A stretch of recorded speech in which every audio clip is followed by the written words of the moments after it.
I think it's changed quite significantly.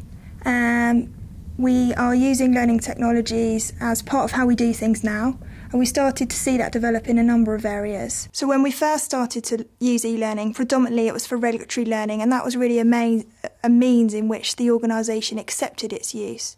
And we were able to deliver quality products that really added value, certainly in terms of time to competence for that sort of material. And that's been a catalyst really that's enabled us to go on and develop real quality material for much more strategic projects within the organisation and embed it as part of classroom delivery as well as standalone.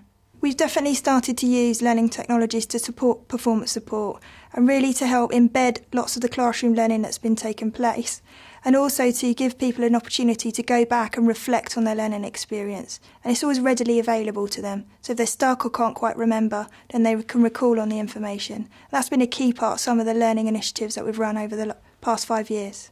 An example of where we have done that is for a recent product launch. We developed some material that was used in the classroom, but that was widely available on the learning management system.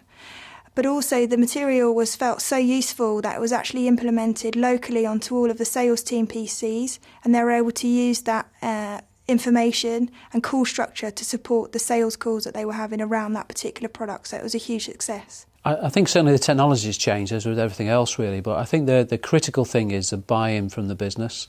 I remember probably, it's about 10 years ago now since we brought a learning management system into Bupa, something which we call Plato. Then it was very much an L&D approach, and it was something quite out there that we were trying to push in terms of personal development and getting people to think outside of traditional learning, but also think for themselves a bit more in terms of their own personal development and not just rely on a central L&D function to do all the learning for them.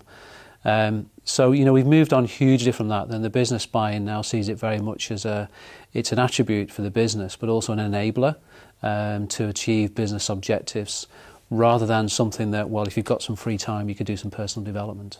I think the most significant intervention that we've had was around our big system change project, where e-learning was the main method of learning that we used to educate and transform for all our people, really, a complete job change in how they would interact with the systems that they use on a daily basis.